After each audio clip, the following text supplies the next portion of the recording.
Itu dia. Tim. Anak kami tidak pernah peduli. Sejak kecil kami tanamkan kebaikan agar dia peka dengan orang sekitarnya. Hari-hari ini, dia tidak pernah mau menunggu. Dari kecil tak ada hentinya kami mengingatkan dia untuk menjadi pribadi yang sabar, yang bisa melihat ke depan dan setia menunggu untuk hasil yang lebih baik. Sering kutemukan, dia tidak pikir panjang. Sejak dulu, kami menuntun dia untuk bisa memilah dan mendahulukan hal-hal yang penting dalam hidupnya. Cek, sebentar ya. Bangganya hati kami melihatnya, karena memang dia tidak pernah peduli siapa-siapa yang dia tolong. Dia memang tidak pernah mau menunggu untuk meringankan beban orang di sekitarnya. Dia memang tidak pernah pikir panjang untuk membahagiakan mereka yang dikasihinya. Bahagia sekali menemaninya bertumbuh, melihatnya menghargai proses, waktu, dan menjalaninya dengan tekun. Kami yakin kini dia sadar bahwa segala sesuatu yang kami ajarkan dahulu pasti akan membuahkan hasil di masa depannya. Kami yakin kini dia mengerti. Bertumbuh dan terus jadi lebih baik adalah sebuah perjalanan panjang yang tidak akan pernah selesai. Dan kami berjanji, kami akan terus ada, menemaninya di perjalanan itu.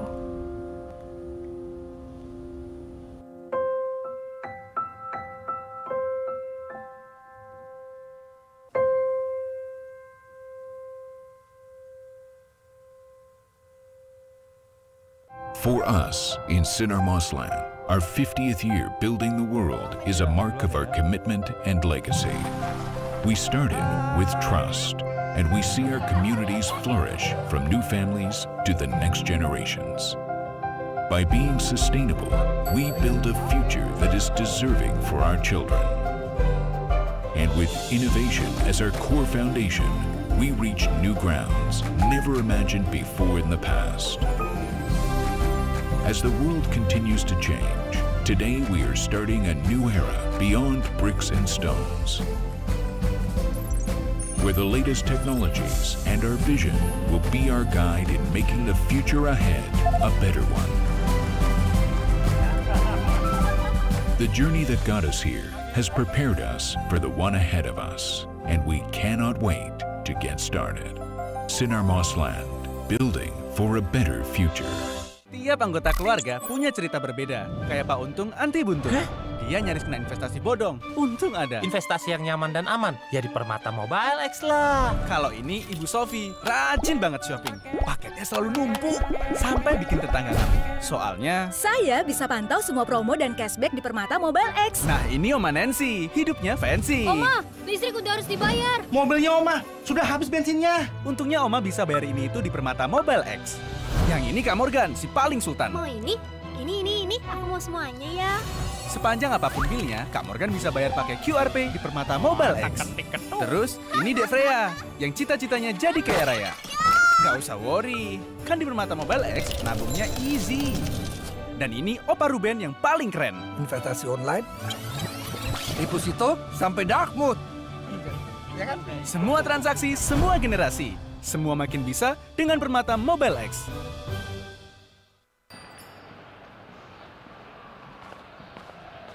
Hey Joan. Hey Fauzi.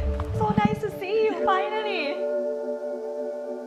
I'm Fauzi Satyaputra. I'm an artist from Indonesia. I am Joanne. I'm from Thailand. Goes with the concept with the lotus and the gemming together. Yeah. I agree. I really agree. High five, Fauzi. High five.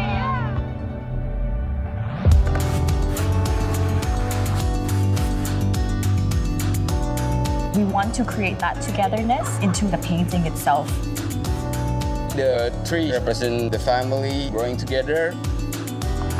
I felt like you're a long-lost friend. Yeah, like brother and sister.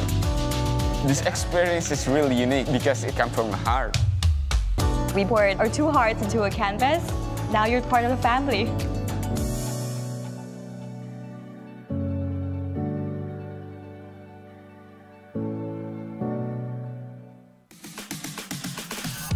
Permata Mobile X hadir, selalu memberikan kemudahan dalam bertransaksi. Gratis biaya transfer tanpa syarat dengan Permata Mobile X.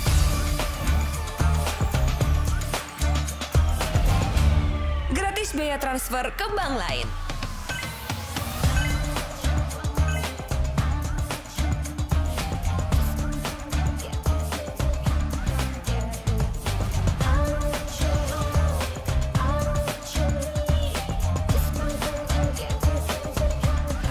Gratis biaya transfer sesering yang kamu mau. Dan gratis biaya transfer tanpa minimum saldo dengan Permata Mobile X. Gratis biaya transfer kemanapun tanpa syarat. Tanpa batas waktu, tanpa minimum saldo, tanpa batas frekuensi, hanya di satu aplikasi Permata Mobile X.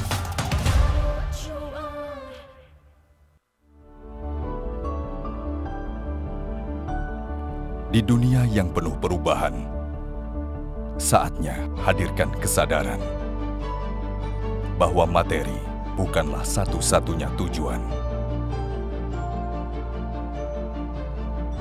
Kekayaan sejati adalah sebuah perjalanan, menyeimbangkan segala aspek kehidupan.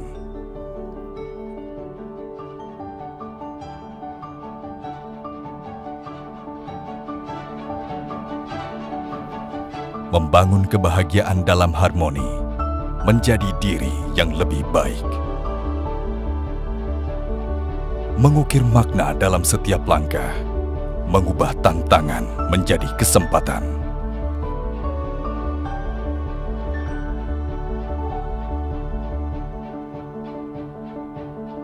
Di tengah pertumbuhan Indonesia, kita adalah bagian dari sejarah. Membuka pintu inovasi dan peluang tak terhingga.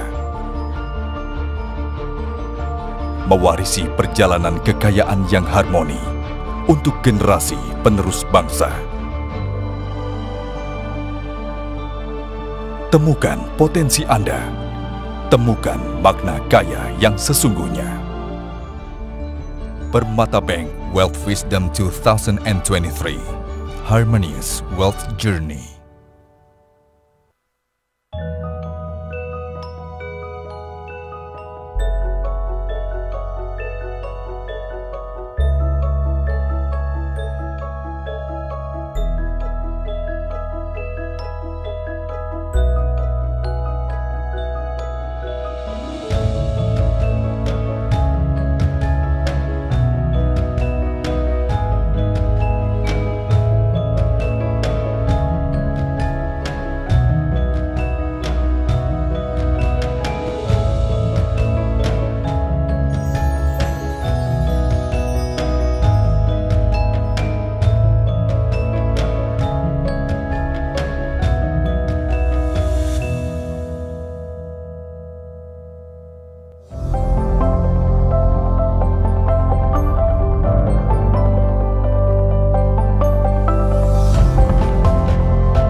Selamat datang dalam acara Permata Bank Wealth Wisdom 2023. Mari kita sambut host kita hari ini, Mulia Amri.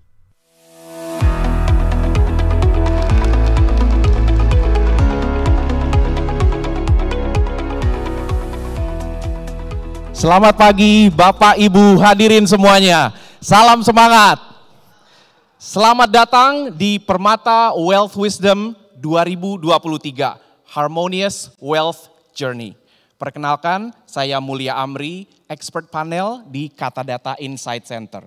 Saya akan memoderatori sesi diskusi kali ini dengan tema yang sangat menarik, yaitu Property Outlook 2024. Stay upbeat and resilient. Yang dipersembahkan oleh PT Trimegah Asset Management dan juga Sinarmas Land. Bapak dan Ibu hadirin sekalian, Permata Wealth Wisdom 2023 ini menghadirkan 24 sesi dengan lebih dari 35 pembicara yang ahli di bidangnya masing-masing. Saat ini berlangsung pula secara paralel 3 kelas lainnya. Yang pertama ada Navigating the Economic Landscape, Exploring Market Dynamics and Emerging Global Trends dengan narasumber Lilis Setiadi, CEO BPAM, dan juga Christy Tan, Investment Strategist dari Franklin Templeton Offshore. Yang kedua ada sesi Breaking the Fatherless Chain dengan pembicara Andi F. Noya. Dan yang ketiga ada sesi bertajuk How Sleep Saves Lives dengan narasumber Dr. Andreas Prasaja, seorang somnologis atau dokter spesialis kesehatan tidur. Kami juga menyediakan e-certificate bagi Anda yang mengikuti sesi ini hingga akhir. Nanti infonya saya sampaikan. Sekarang kita masuk ke sedikit background dari topik kali ini. Bapak dan Ibu tentunya sudah sangat memahami dan merasakan 4 tahun terakhir ini kita seperti hidup menunggang roller coaster. Naik dan turun dengan sangat cepat, silih berganti, dan ketidakpastian ekonomi sudah jadi norma yang sayangnya sudah semakin biasa. Agility atau kelincahan dalam berbisnis dan berinvestasi menjadi sebuah keharusan. Nah, dalam situasi seperti ini, bagaimana meneropong pasar ke depan dan merancang strategi mengelola portfolio investasi Anda. Di antara berbagai nasihat investasi yang kondang adalah mendapatkan nilai tinggi atau mendapatkan barang bagus pada harga yang masih murah. Atau kalau mengutip istilah Lo Keng Hong, mendapat mercy seharga bajai. Ya, ini sudah sangat terkenal. Dan tentunya prinsip ini tidak hanya berlaku pada saham Bapak Ibu, tapi juga pada instrumen investasi lainnya seperti properti. Pertanyaannya, bagaimana mendapatkan properti yang bernilai tinggi tapi dengan harga yang masih affordable? Salah satu nilai penentu dari nilai properti adalah akses atau lokasi. Dan sekarang ini di Jakarta Raya, akses transportasi sudah semakin baik. Setelah MRT Jakarta mulai beroperasi beberapa tahun lalu, kini warga Jakarta Raya juga dapat menggunakan layanan Light Rail Transit atau LRT. Mulai beroperasinya LRT meniupkan angin segar bagi para pengembang maupun pembeli atau investor properti. Semakin banyak kawasan di Jabodetabek yang punya akses baik ke pusat kota, termasuk sekarang kawasan Bekasi dan kawasan Cibubur Cimanggis. Perumahan kelas menengah tetap menjadi idaman utama konsumen atau 26%. Namun juga ada tanda-tanda kenaikan permintaan terhadap properti kelas atas di angka 23,9% dengan nilai rumah di atas 2 miliar. Nah, bagaimana dengan pasar properti tahun depan di musim politik?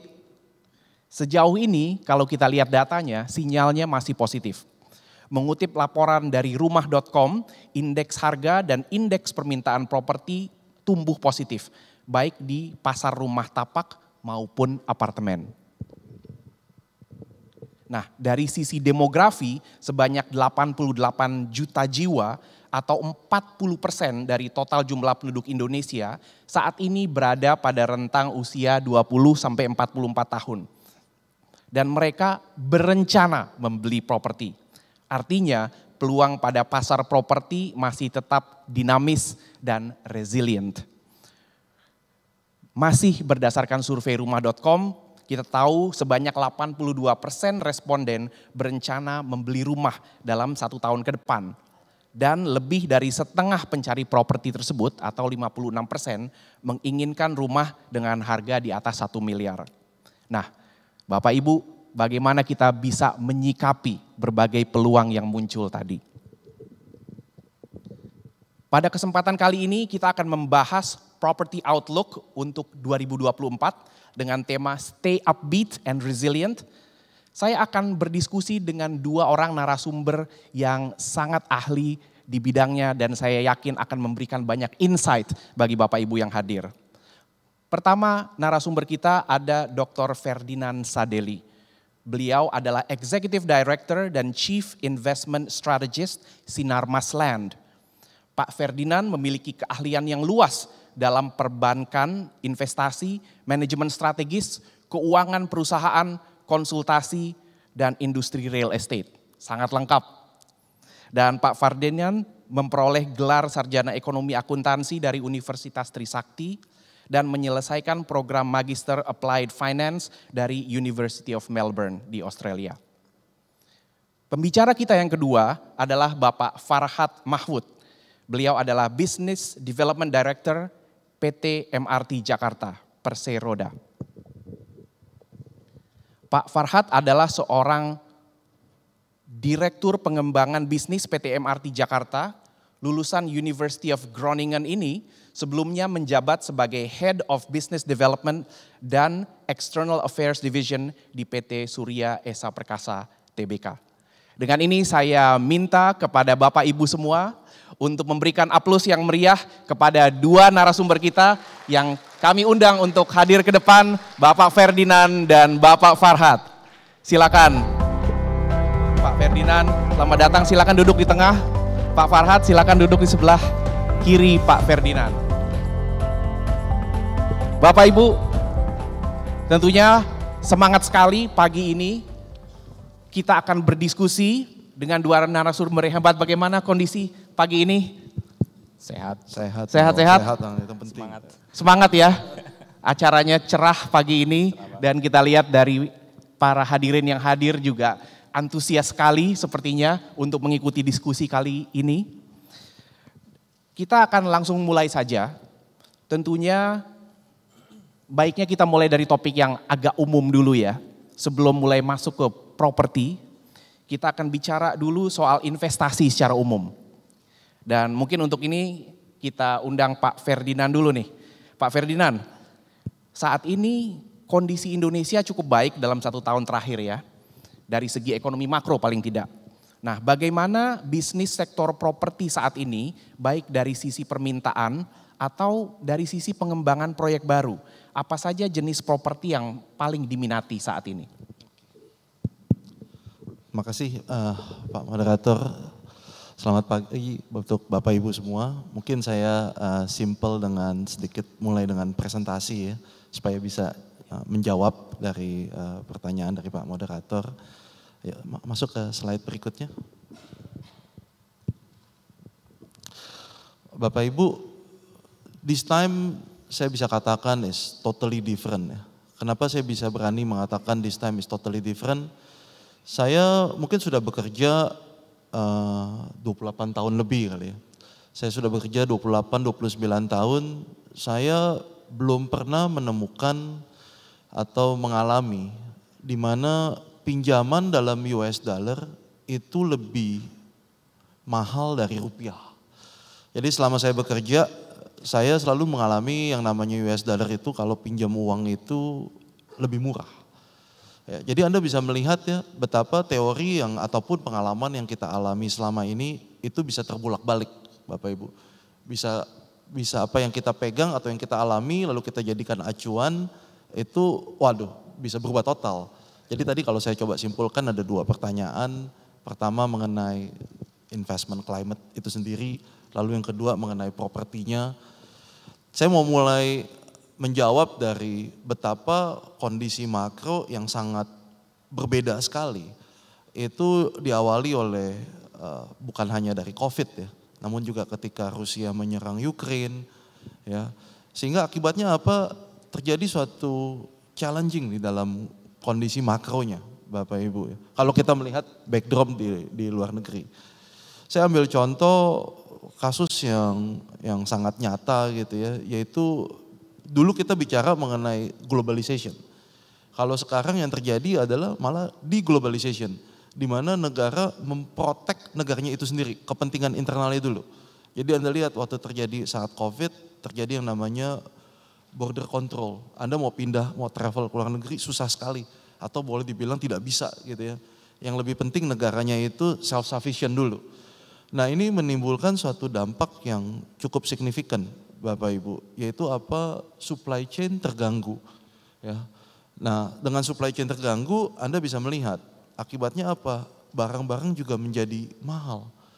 Nah ini awalnya nih, dari barang-barang menjadi semakin mahal, ya. Kenapa? Karena untuk pindah dari satu tempat ke tempat lain nggak straightforward. Ya. Anda lihat juga dengan adanya perseteruan antara Amerika dan China, itu juga ada dampaknya ke kita. Ya, sehingga China juga tidak freely untuk buat bisa mengekspor ke sana sini, dia harus ekspornya menggunakan negara lain. Nah ini ada dampak sekali ke kita ya, yaitu tadi, di mana harga barang-barang juga semakin mahal. Lalu dampak yang lainnya juga dari inflasi ini ya, dengan kenaikan harga ini, membuat central bank di berbagai negara itu menaikkan tingkat bunga. Kenapa saya cerita jauh-jauh gitu, kok pertanyaannya tadi properti, ini kok waduh kok ceritanya ke makro dan kemananya gitu ya, global. Karena ini ada dampaknya Bapak Ibu. Jadi ketika US itu menaikkan interest rate, lalu kemudian Indonesia itu tidak menaikkan, maka Anda akan lihat dampaknya ke rupiah. Dan rupiah akan semakin melemah gitu dia. Nah ini ada pengaruhnya Bapak Ibu. Sehingga dalam satu kondisi mau tidak mau juga central bank juga mungkin harus menaikkan interest rate. Apalagi kalau juga inflasi juga terus semakin naik ya. Nah challenging market environment ini yang saya mau ceritakan di awal, yang kita semua juga harus paham ya, itu tidak sesimpel dari kondisi tadi saya bilang 30 atau 40 tahun yang lalu gitu. Dan otomatis dengan kenaikan suku bunga ini menyebabkan tadi dia ya, tight money policy, likuiditas itu juga mengkering ya. Dan data di Amerika juga menunjukkan di year to date, company yang bankrupt itu lebih banyak dari pada tahun 2019-2020 di combine. Artinya apa? Cukup banyak sekali nih fatalitiesnya. Ya, perusahaan susah mendapatkan dana, akibatnya bangkrut. Nah, saya coba masuk sedikit ke properti aspek. Coba kalau di slide berikutnya, kalau misalnya saya bisa pindahkan ya. Sorry. Ya. Slide sebelumnya, sorry. Setelah ini sorry. Maju ya. Karena kondisi makro yang gonjang-ganjing, ya, kondisi yang cukup challenging, maka akibatnya apa? Bisa ada distress opportunities, Bapak Ibu. Ya. Artinya kalau memang hanya one way naik terus gitu ya harga ya, Bapak Ibu tidak dapat suatu kesempatan untuk bisa membeli dengan harga yang bagus. Nah, distress opportunities ini justru satu kesempatan, ya. Dan memang tidak distress opportunities itu available setiap saat ataupun juga ada di mana-mana gitu deh. Nah, ini dengan adanya kondisi yang memang cukup berat, adanya suatu kesempatan bagi kita gitu ya, kalau memang properti tadi itu memenuhi checklist dari Bapak Ibu. Ya, nah. Ini kalau misalnya saya mau lompat maju sedikit gitu, tadi pertanyaannya ini gimana nih dengan kondisi properti dan sebagainya. Sebenarnya tadi dari awal udah disebutkan dengan betul sekali gitu ya. Yaitu demand terhadap properti masih cukup tinggi. Sebagai yang demografi ya, populasi di Indonesia itu naik terus banyak ya. Di mana setiap tahun ada 5 sampai 6 juta bayi lahir. Ya, penduduk baru lahir, ya artinya itu memberikan suatu demografi yang bagus sekali. Ya, yang kita suka bercanda dengan 5 sampai 6 juta setiap tahun, itu kita seperti kayak meng-create Singapura setiap tahunnya, Pak. Ya kan, kita meng-create satu country itu setiap tahunnya gitu, dengan bayi yang lahir ini dia, ya kan Pak, ya. Dan ini berarti menunjukkan demand yang besar. Apalagi tadi survei juga menyatakan 80% mereka akan mau membeli properti. Dan significantly atau mayoritas itu di atas 1 ataupun juga 2M atau lebih gitu dia. Nah ini data survei semua yang menunjukkan ya dengan kebutuhan yang cukup besar gitu. Sehingga kalau kita lihat lagi ke satu slide lagi berikutnya, ya inflasi kita itu yang relatively rendah ya. Kita cukup bersyukur sekali ya. Karena kalau kayak di Amerika itu di awal tahun itu masih 9 sampai 10% loh inflasi. UK juga demikian ya. Nah kita inflasi masih bisa cukup terkontrol dengan baik gitu. Sehingga interest rate kita nggak naik terlalu gila-gilaan. Jadi Anda bayangkan ya kalau di negara UK, Eurozone ataupun US dari tadinya 0% atau 0,25% mendadak menjadi 5% sekarang. Terkaget-kaget, cukup banyak yang shock ya. Sedangkan di kita masih cukup relatively stabil ya. Nah ini benar-benar memberikan satu kalau saya bisa cerita sedikit lagi ya. Ini juga another blessing sebenarnya untuk Indonesia. Kenapa saya katakan ini another blessing?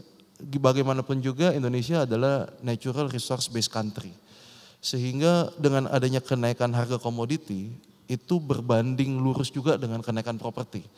Jadi di Indonesia tipsnya kalau bicara properti, kalau simpelnya itu kita suka singkat adalah AFI ya. A akses tadi dikatakan di awal, F adalah facilities, I adalah infrastructures. Jadi akses saja nggak cukup kalau facilities dan infrastructure-nya tidak ada. Of course, location is location gitu dia ya. Accessibility akan membuka mobility of people. Tapi kalau tidak ada facilities, tidak ada infrastructure lainnya, propertinya juga tidak akan kemana-mana Pak ya. Nah ketika ada pembangunan yang ada akses, facilities dan infrastructure sini, baru tadi propertinya itu akan terus naik ya. Ditambah dengan ini dia, commodities booming. Ya, commodities booming ini akan memberikan dampak manfaat yang luar biasa sekali gitu deh. Dan ini terlihat ya kalau sebelum saya masih ada beberapa slide lagi tapi ini mungkin slide terakhir saya sebelum saya kembalikan ke Pak Moderator, yaitu data penjualan dari 6 property company yang ada di Indonesia. Yang merah jelas ya BSD, ya, lalu ada Sumarekon, ada Ciputra, ada Intiland, ada Pakuwon, ada Alam Sutra. Bapak Ibu bisa melihat ya dari tahun 2017 ya, sampai sekarang itu penjualan revenue nih dari perusahaan ini terus tumbuh. Ini terus tumbuh, consistently terus tumbuh. Ya dengan rata-rata sekitar CAGR ini antara 2,8 sampai mendekati 3% lah. Artinya apa di sini? Pertumbuhannya ini konsisten ya dengan tadi inflasi di Indonesia nih. Ya, jadi kalau properti disebut sebagai inflation protection investment, data ini menunjang sekali. Kenaikan yang memang konsisten harga properti gitu dia. Tapi ingat nih Bapak Ibu nih, yang mungkin menjadi hal yang paling penting ya. Not everything is equal. Ya, jadi tidak bisa menganggap seluruh everything itu sama Bapak Ibu. Jangan digeneralisir. Jangan digeneralisir, oh kalau di sini pasti bagus gitu, belum tentu juga. Jadi kalau kita di dunia properti, kita suka bilang dulu, postcode does matter. Ya, jadi kita lihat dulu nih postcode ini penting. Nah itu sudah tidak relevan sebenarnya di dalam 5-10 tahun terakhir. Kita bilang street does matter. Di jalan yang mana? Di dalam daerah tadi dia. Nah ini sekarang belakangan sudah semakin istilahnya micro lagi nih, makin mikro lagi. Bukan cuma street aja, tapi which part of the street. Bisa-bisa di dalam street yang sama, panjang, di barat sama timur itu harga bisa beda. Potensinya bisa beda. Because tadi dia ada AFI tadi, ada akses, facilities dan infrastruktur. Ya, nanti saya bisa cerita lebih banyak lagi. Hanya yang saya mau katakan adalah terbukti kok properti ini masih terus tumbuh. Dan angka kenaikan 3% setiap tahun ini adalah angka average. Ya, berarti ada yang mungkin naiknya cuma sedikit, ada yang naiknya cukup tinggi. Gitu ya. Nggak seluruh properti tadi sama. Ya, makanya kenapa tadi saya bisa katakan adalah betapa demand tinggi, Pak. Ya, supply para property developers itu kalau kita lihat mereka terus memunculkan produk-produk baru, terlihat dari pertumbuhan revenue-nya, ya, mereka terus naik gitu. Ya, lalu yang juga saya mau katakan tadi adalah tidak seluruhnya itu kita bisa generalisir gitu dia. Ya, namun dengan adanya kondisi seperti kayak begini, ya jelas ya sebagai pengembang sangat optimistik gitu ya outlook-nya gitu. Iya. Gitu dulu, Pak. Dan kalau ngelihat angkanya memang betul optimistik ya. Beberapa tren yang sedang terjadi melihat kita cukup optimistik ke sana. Dan tadi kalau Bapak Ibu mendengarkan dengan baik, ada beberapa kata kunci tadi untuk memilih properti ya. AFI tadi saya senang karena akronimnya enak diingat. Akses, Facility, Infrastructure. Dan termasuk juga dicek kalau perlu ya ada postcode-nya, street-nya, segala macam. Jadi makin lengkap gambarannya. Nah, terima kasih untuk penjelasan yang tadi Pak Ferdinand. Saya mau lanjut ke Pak Farhad nih sekarang.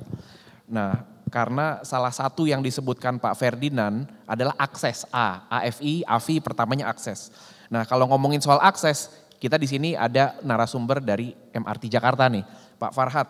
Aksesibilitas ini kan salah satu kunci dalam bisnis properti tadi disampaikan ya. Nah, MRT memberikan akses yang sangat baik di sepanjang koridor dan di titik-titik hub, khususnya di sekarang ini antara Lebak Bulus sampai Jakarta Kota. Nah, bagaimana Pak Farhad melihat dampak dari MRT bagi pengembangan kawasan di sepanjang koridor tersebut?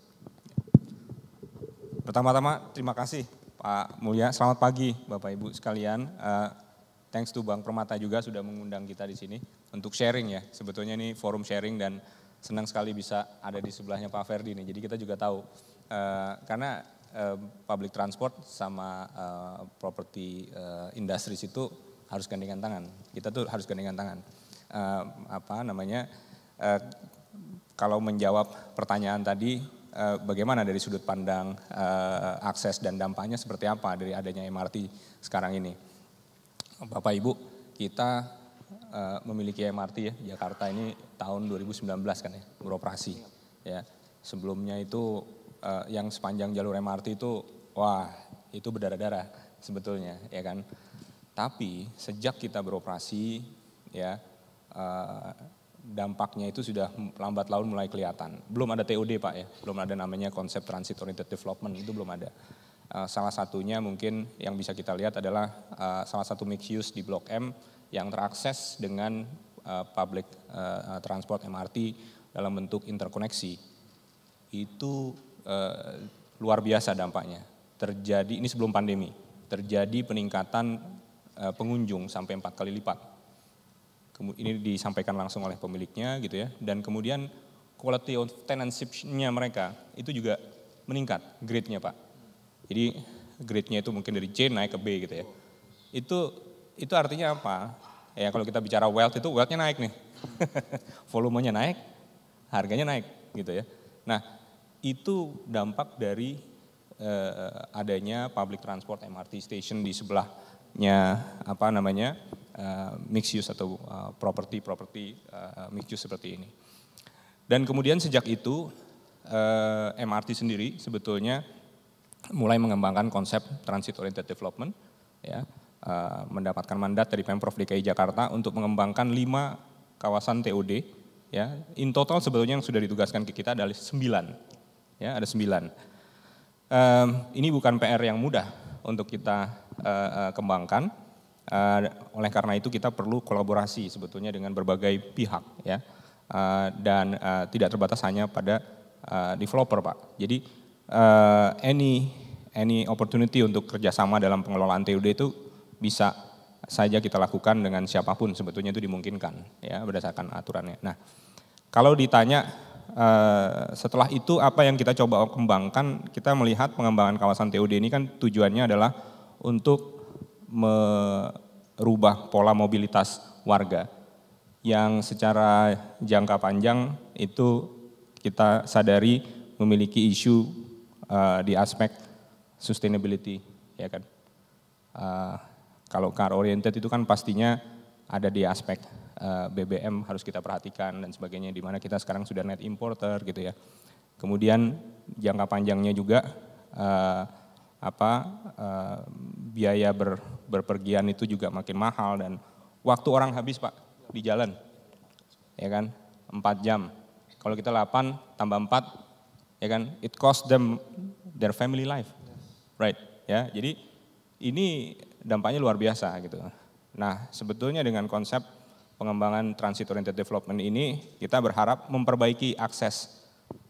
Pertama akses mobilitas warga siapapun yang ada tinggal di Jakarta baik pun di sekitar Jakarta, Jabodetabek itu kita pengen improve. Apa yang kita lakukan sejak pengembangan kawasan TOD itu adalah sejak kita beroperasi terutama, kita memperbaiki first mile, last mile. Kita tahu bahwa MRT Jakarta itu ya dari Lebak Bulus sampai Bundaran HI Pak ya. Tapi bagaimana kita bisa outreach di luar itu. Nah itulah yang kita sebut dengan first mile, last mile. Jadi dari stasiun, bagaimana orang yang tinggal dalam radius 20 km atau 10 km dari situ tetap bisa outreach ke MRT Jakarta. Di stasiun Lebak Bulus misalnya, atau stasiun Fatmawati misalnya. Itu kan catchment areanya ya. Jadi kita sediakan first mile, last mile, kita kolaborasi dan bisnis dengan Transjakarta, dengan PPD, dengan GoTo, dengan Grab, dengan siapapun ya, dengan taksi, Bluebird dan sebagainya. Dan kita tidak punya eksklusivitas dalam hal itu. Kita melarang eksklusivitas dalam berkolaborasi karena kita adalah public transport operator. Ya, itu yang pertama. Sehingga aksesibilitas orang dari origin to destination itu as efficient as possible. Dalam sudut pandang apa? Cost maupun time. Nah ini yang kita yang kita target Pak Ferdinand, Pak Mulya. Itu yang pertama. Yang kedua adalah kita sadar bahwa orang-orang juga nggak akses ke public transport ya dari origin dia pergi gitu ya. Maka kita sekarang kembangkan di kawasan TOD di lahan-lahan yang idle karena satu dan lain hal, misalnya properti lagi kurang appetite untuk membangunnya masih belum gitu ya. Kita utilize untuk park and ride Pak.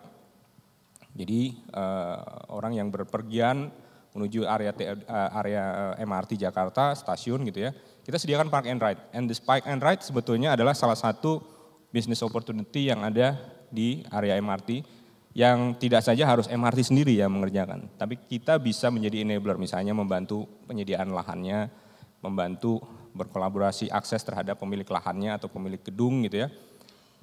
Bahkan di gedung-gedung yang existing pun tidak kita tinggalkan Pak Ferdinand. Jadi kita ajak mereka yang punya area parkir tapi sepi, ya kita bilang kenapa nggak kita manfaatkan sebagai area parkir, ya itu yang sebetulnya kita dorong ya.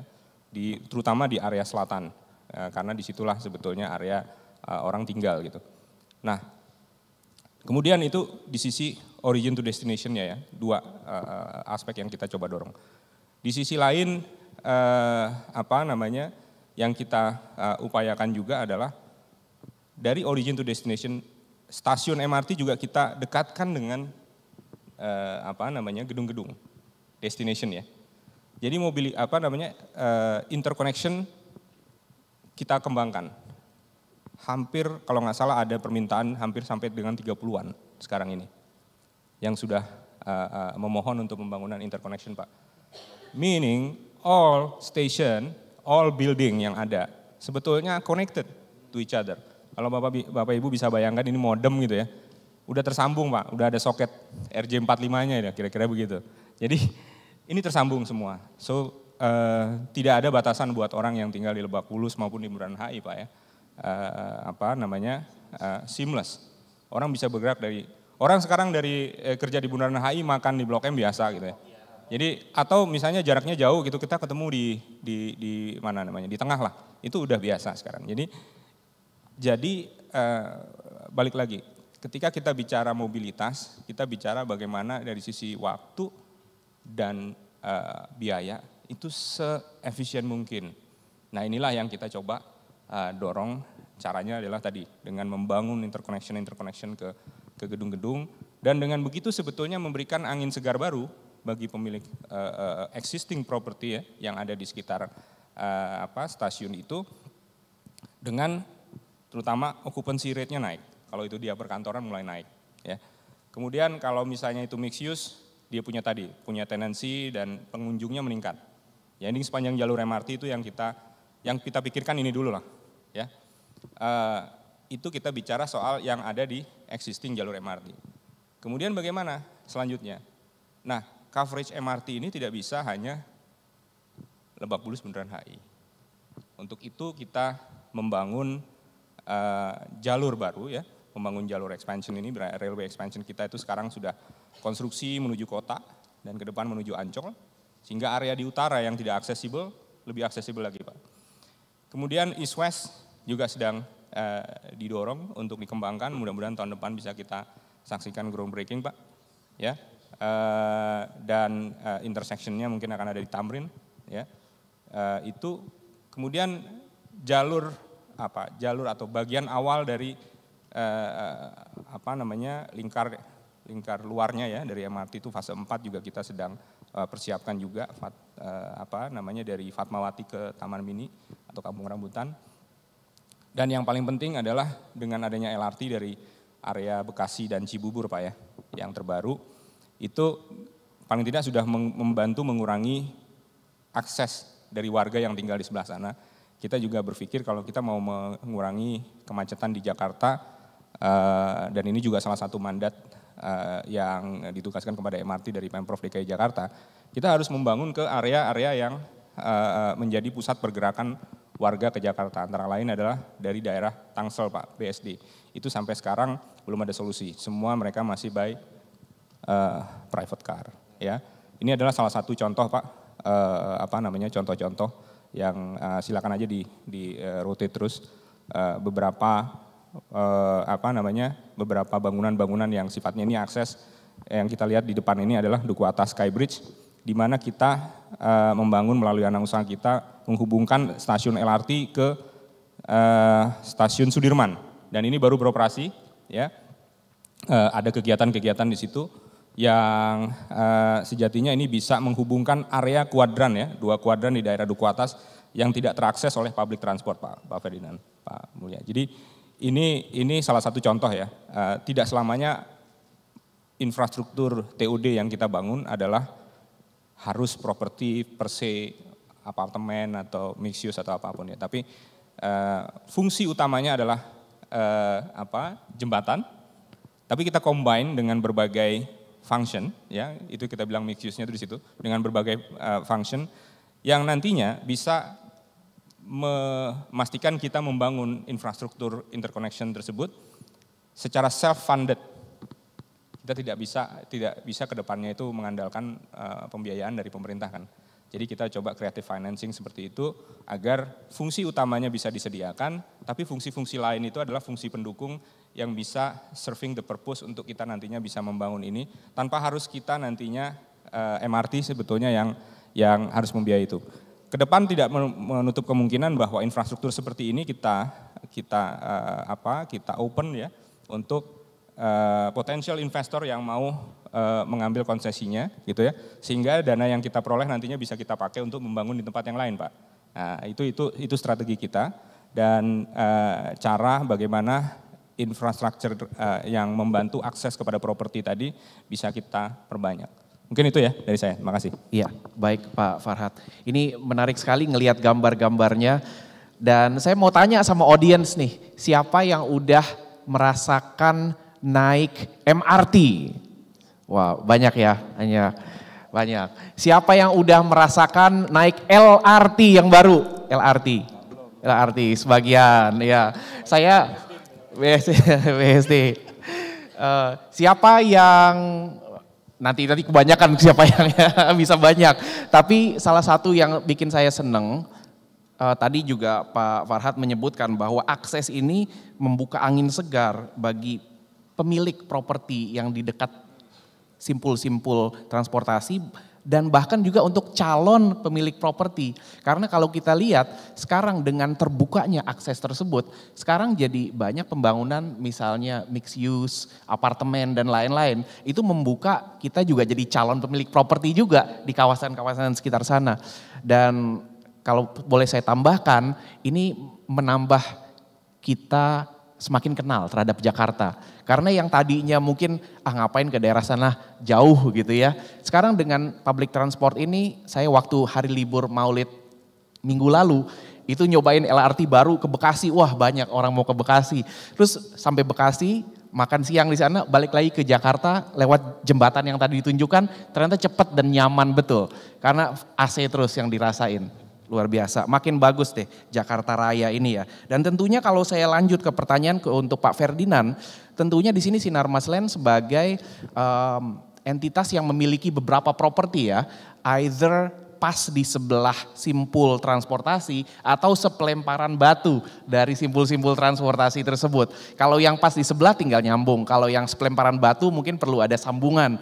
Nah, kira-kira gimana nih dengan adanya aksesibilitas yang semakin meningkat bagi pengembang seperti Sinar Masland, bagaimana dampak pengembangan transportasi massal ini dan bagaimana peningkatan aksesibilitas transportasi publik ini kira-kira dalam peningkatan nilai propertinya dan tren ke depan, peluang bisnis ke depannya gimana? Oke, terima kasih Pak Moderator mulia. Mungkin mohon lagi slide-nya lagi ditampilkan. Yang saya...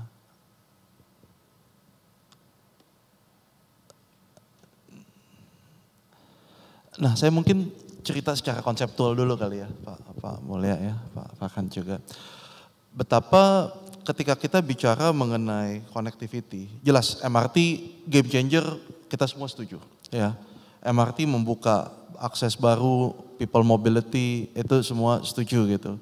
Ya, tapi kalau kita melihat secara fundamentalnya dulu gitu ya, kita tidak bisa melupakan dari bagaimana behavior dari customer.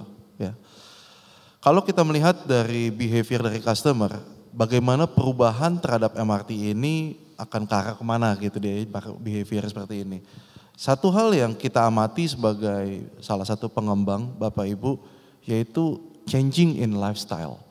Ya, changing in lifestyle ini tadi dia, ya, kerja di Bundaran HI, makan di Blok M. Kerja di Lebak Bulus gitu ya, makan di Istora misalnya atau di tempat lainnya gitu. Nah itu menyebabkan mereka tadi dia kan pindah sana pindah sini. Tadi Pak Moderator mulia juga menyatakan sempat ke Bekasi makan lalu kemudian balik lagi gitu ya. Sehingga Anda melihat kan setelah kita bicara mengenai people mobility, kemudian berikutnya connectivity ini dia ya. Connectivity antara satu dengan yang lainnya. Tepat sekali tadi pertanyaannya ya. Tadi kalau saya ingat di awal saya sempat katakan even on the same street itu bisa berbeda perkembangannya. Kenapa? Karena di satu sisi ini satu yang langsung di depan MRT nih atau di depan LRT nih. Sedangkan yang satu sisinya lagi agak jalan jauh. Dan kebiasaan terutama masyarakat di kota besar di Southeast Asia agak mirip ya. Yaitu biasanya mereka agak males jalan lebih dari 500 meter. Bahkan mereka punya limit biasanya, maksimum sampai 700 dalam 800. Jadi buat mereka berjalan sampai 1 kilo atau 1,5 kilo, itu seperti kayak ditorture gitu loh Pak ya. Terutama mungkin kalau udaranya lagi panas seperti kayak begini gitu ya. Ya kan joke-nya sekarang bagaimana memberikan paracetamol ke matahari gitu dia kan. Supaya bisa menurunkan temperature. Nah ini menyebabkan juga pentingnya sekali untuk desain. Ya. Betapa tadi pertanyaannya seperti apa nih dampak dari development dan sebagainya. Saya setuju sekali dengan kalimat dari Pak Farhan tadi bagaimana TOD players ini bekerja sama dengan MRT gitu untuk bisa memberikan suatu significant value added di dalam satu development. Ya, karena tadi jalannya agak jauh tadi gitu kita harus pikirkan tadi kan shelternya. Pikirkan juga bagaimana comfortable-nya mereka gitu kan supaya mereka mungkin juga bisa ada meeting point jadi nggak cuma sekadar transportnya aja tapi bisa ada satu tempat meeting point sehingga bisa memberikan suatu produktivitas gitu ya untuk ke masyarakat. Nah untuk kita melihat changing in lifestyle ini menjadi satu hal yang sangat menarik sekali ya. Mungkin kalau 10 tahun yang lalu ketika people membeli properti checklistnya nggak banyak gitu ya. Checklistnya mungkin hanya bicara mengenai tadi kan akses, public transport, ya mungkin sekolah dan apa sebagainya. Nah ini terjadi suatu hal yang kalau dikatakan di sini spatial distribution gitu ya. Betapa penduduknya itu udah semakin scattered gitu, semakin terdistribute gitu ya dan sebagainya ya. Sehingga tadi menjadi seamless connectivity-nya ya. Lalu akibatnya apa seperti kayak gini checklistnya jadi semakin banyak lagi nih mereka maunya nih gitu. Biasa gitu kan ya ketika masyarakat sudah mulai naik gitu gridnya tadi mulai naik. Nah requirement-nya atau kemauannya makin banyak lagi Pak. Ya kemauannya udah makin banyak lagi gitu dia. Dan mereka sudah semakin detail nanyanya. Termasuk seperti kayak size of kitchen. Apakah mereka ada space untuk bisa work from home ya atau apalagi gitu dia. Nah gampangnya adalah semakin dekat dengan facilities, biasanya mereka nggak butuh banyak storage, Pak. Kita bercandanya lemari esnya atau kulkasnya ada di mall gitu loh. Lemari esnya ada di sana gitu dia. Gue nggak perlu punya lemari es gede, gampangnya begitu ya. Dan now the younger generations yang dekat dengan connectivity ini juga demografi ini semakin nggak perlu punya banyak TV, Pak. Ya, karena mungkin generasi kita ini mungkin senangnya kan nonton TV lama gitu, mereka lebih senangnya adalah sosial media yang span of attentionnya nggak cukup lah, nggak perlu lama gitu dia. Nah ini juga membuat lagi nih perubahan di lifestyle lagi kan. Jadi living room juga buat mereka nggak menjadi perlu besar sekali gitu dia, karena mereka spend time-nya juga di tempat lain, betul. Tapi mereka lebih membutuhkan yang nice bedroom, ranjang ini yang lebih butuhkannya lagi dan sebagainya gitu. The younger generations ini sudah semakin demanding seperti ke sana, sehingga sekarang bagaimana kita sebagai transportasi player, property player untuk buat bisa mengcapture lifestyle tadi. Changing in lifestyle ini yang saya senang, saya dengar tadi Pak Mulya juga adalah arsitek nih. Nah ini observasi yang sangat penting sekali gitu. Karena changing in lifestyle ini bagaimana kita sebagai property companies untuk buat bisa mengadapt gitu produk-produk kita. Gitu. Mungkin itu dulu kali. Ya, Pak Mulya. Terima kasih Pak Ferdinand. Ada changing lifestyle, changing design preferences juga dalam bentuk rumah, apartemen dan lain-lain. Dan ini dipengaruhi oleh adanya budaya baru. Budaya bergerak dengan tidak tergantung pada kendaraan pribadi. Kendaraan pribadi mungkin tetap ada, tapi tidak tergantung. Mungkin moda utamanya bisa jadi adalah public transport. Kendaraan pribadi untuk kebutuhan-kebutuhan khusus. Nah, dengan adanya perubahan ini yang tadi Pak Farhad menyebutnya dengan konsep transit oriented development. Bagaimana pembangunan dan mungkin juga lifestyle kita ya, sekarang ini berorientasi pada transit, berorientasi pada public transport. Nah, bagaimana nih rencana pengembangan TOD-nya ini ya, saya mau gabungin beberapa pertanyaan aja, termasuk juga sinergi dan integrasi baik dengan moda transportasi lain ya, kan ada juga LRT, KRL, BRT dan lain-lain. Dan juga sinergi dan integrasi juga dengan para pelaku yang lain, kan ada swasta, pemilik lahan dan lain-lain. Silakan Pak. Oke, makasih Pak Mulya. Ya pertanyaan sinergi ya. Rencana kedepannya seperti apa dan kemudian sinerginya seperti apa ya. Ya kita selalu mengatakan kalau MRT dapat tugas pengelola kawasan, kita nggak mau jadi penguasa kawasan, tapi kita membantu jadi kayak ketua RT-nya lah gitu ya. Jadi ada isu apa nih di sini, apa yang kita kembangkan. Nah biasanya kita mau lihat dulu, flashback dulu. Biasanya kalau ada pembangunan infrastruktur atau pembangunan properti ya, dari lahan yang idle atau available di sekitar di area manapun gitu ya, baik di pinggir jalan tol atau di public transport. Yang kita tidak inginkan itu adalah bahwa kemudian bangunan itu jadi bangunan yang gagal. Sebetulnya kita nggak mau. Kenapa? Kalau itu kita gagal ya bangunan gagal itu bikin jelek kota ya.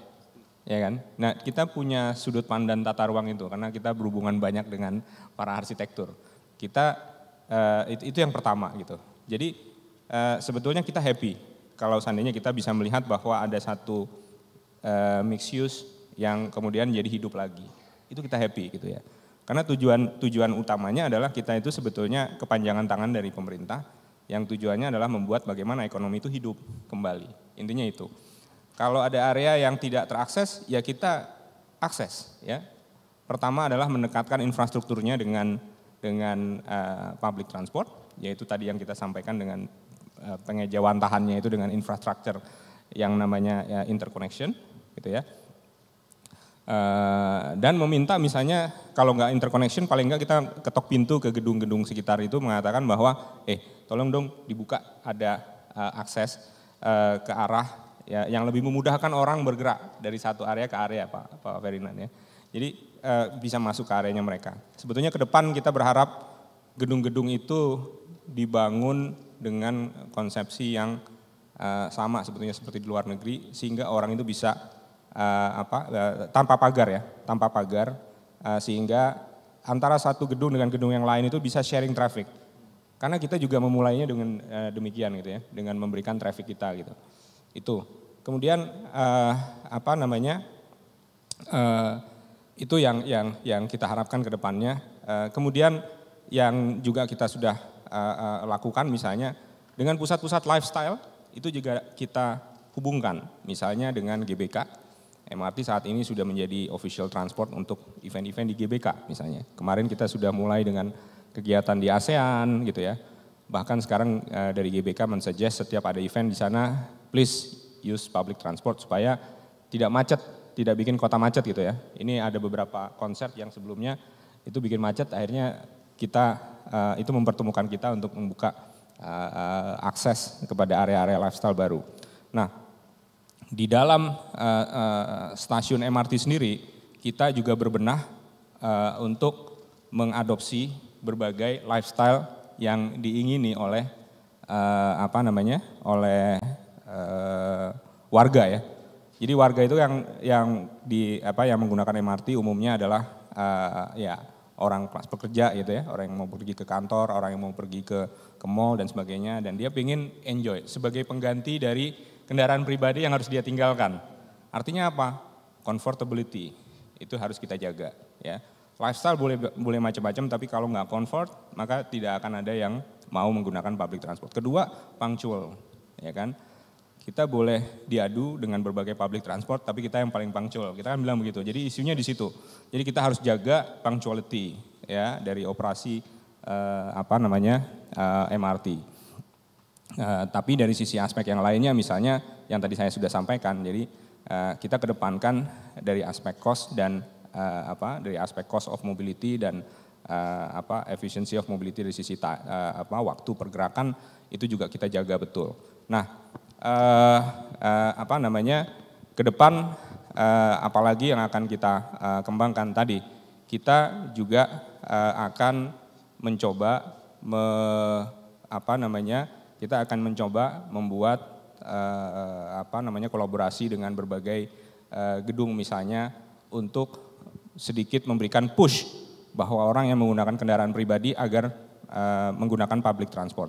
Nah, ini kita sudah lihat beberapa waktu yang lalu ya Pak, ada isu environment, ada isu emisi dan sebagainya ya.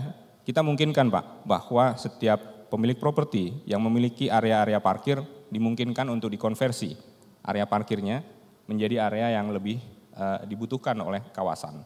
Misalnya ruang usaha atau ruang apapun ya. Ini yang kita coba dorong.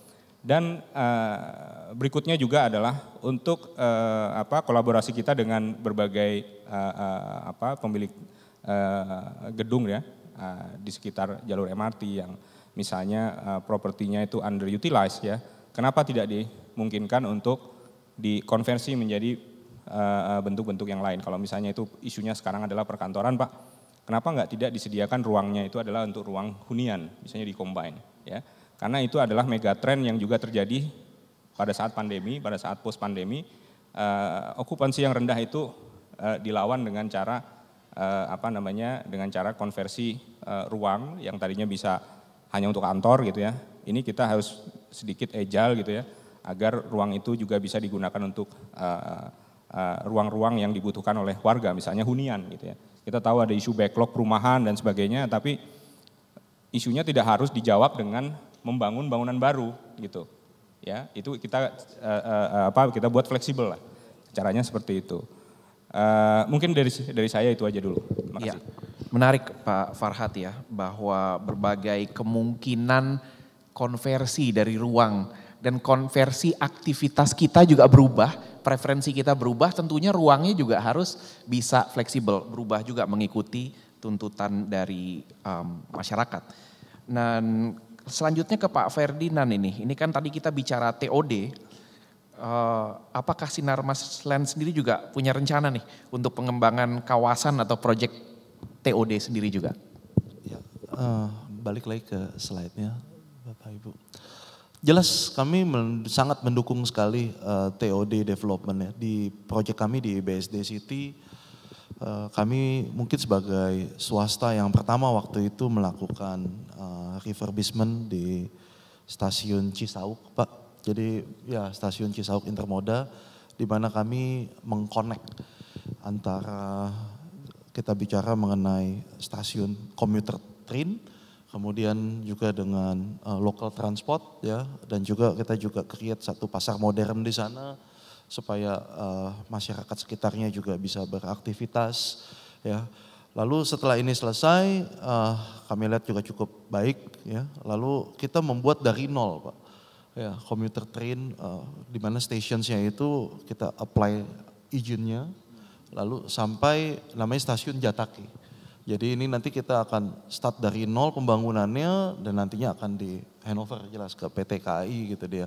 Ya, di mana ini juga meng-create sekali kita bicara tadi mengenai transportasi di sekitarnya. Plus juga saat ini juga kita sedang membangun toll road. Jadi kalau Bapak Ibu nonton konser atau hadir ke event di ICE, ya itu juga jadi jauh lebih nyaman, jauh lebih nyaman ya. So slide ini sebenarnya simpelnya what makes the great city ya. Karena kita suka bilang sebagai property company kita bukan cuma mendevelop satu project, we are city builder Pak. We build the city, ya size of BSD City itu 6.000 hektar, sekitar 10% of Singapura Pak, besar sekali. Delta Mas itu sekitar 3.300 hektar, 6% of Singapura, ya kota wisata, lalu ada KAIC dan sebagainya, satu proyek yang cukup signifikan.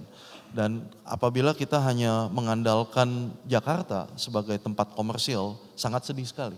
Sangat sedih sekali jika satu development itu at the end of the day di mana people-nya tetap harus commute ke Jakarta Pak. Ya, jadi kami sangat berkomitmen sekali membangun satu komersial elemen di dalam development kami.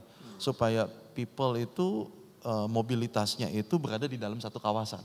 Ya, hanya sebagian tetap harus ke Jakarta boleh, ya, tapi bukan sampai majority gitu dia ya. Dan makanya kenapa kita sangat berkomitmen untuk membangun satu komersial elemen, ya, lalu juga education facilities, ya, seperti kayak Monash University buka di tempat kami sebagai the first foreign university having a physical campus di Indonesia, ya, dan ini memberikan juga bagus Pak, sehingga kayak di commuter train itu kalau pagi mungkin kelihatannya penuh ya kalau dari lokasi kita ke Jakarta, tapi dengan adanya banyak development di tempat kami, para students dan sebagainya, mereka dari Jakarta datang ke kita juga. Sehingga jadi itu juga memberikan reciprocal development. Ya, TOD is gonna be the future of the real estate development ya. Ya, tadi saya suka sekali kata-kata mulia, bukannya menghilangkan public transport, tapi menghilangkan ketergantungan terhadap tadi ini dia ya terhadap private car gitu dia. Ya, dengan adanya ini benar-benar membuat kita membantu emisi tadi, pengurangan emisi gitu dia. Ya, itu sebagai grup kita berkomitmen sekali gitu untuk green development ini dia. Ya, untuk bagaimana menggunakan public transport yang benar dan juga di komunitas kita juga untuk ada EV charging dan sebagainya.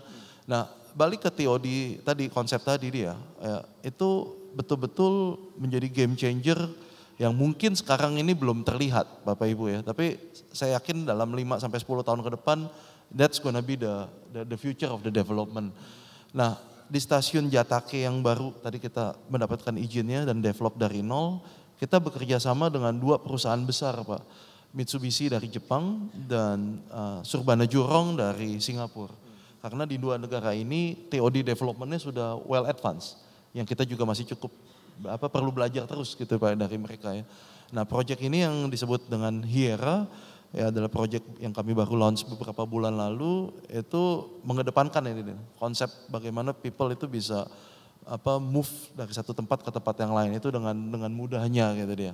A new dimension, a new things, tapi kita melihat bagaimana 10 tahun ke depan ini bakal menjadi new lifestyle buat people ya. Mungkin itu dulu kali Pak Mun. Iya. Memang pada akhirnya Jakarta Raya ini sebenarnya satu kota ya. Kalau katanya kalau orang masih mau commute dari titik A ke titik B untuk kerja sehari-hari, itu artinya itu satu kota. Dan sekarang kita dengan adanya akses yang semakin baik, ini kita semakin besar kotanya, walaupun setiap bagian dari kota termasuk ya BSD tadi bisa menjadi self-sufficient sendiri. Kerja di sana, tinggal di sana, sekolah di sana dan lain-lain. Jadi reverse commute, jadi commute-nya nggak harus ke pusat kota, tapi commute-nya bisa kemana-mana sesuai kebutuhan. Nah, Masih lanjut dengan Pak Ferdinand, nah BSD City sendiri sebagai proyek kota mandiri tadi disebut ya, tentunya membutuhkan peningkatan aksesibilitas. Nah, apa saja rencana Sinar Maslen terkait peningkatan akses dari dan menuju BSD, dan apakah ada ketertarikan untuk melanjutkan pengembangan MRT nih untuk kerjasama misalnya dengan MRT, melanjutkan dari Lebak Bulus hingga kawasan BSD, gimana Pak? Kita tadi udah shake hand malah. Udah shake hand ya. Di mana MRT-nya itu harus nyampe ke Tangsel gitu ya dengan populasi yang padat. Jadi mungkin sekaligus juga saya kasih gambaran ke Pak Mulya dan Pak Farhan ya. BSD City itu daytime populations Pak itu bisa mencapai 400.000 orang Pak. Jadi sangat banyak sekali ya, karena ada cukup banyak beberapa headquarters di tempat kami, termasuk Unilever headquarters Pak. Jadi ini Unilever dari Indonesian Headquarters Operation ya di tempat kami. Lalu cukup banyak juga kami membangun yang mungkin dengan kita bisa banggakan sebagai digital ecosystem Silicon Valley of Indonesia gitu Pak.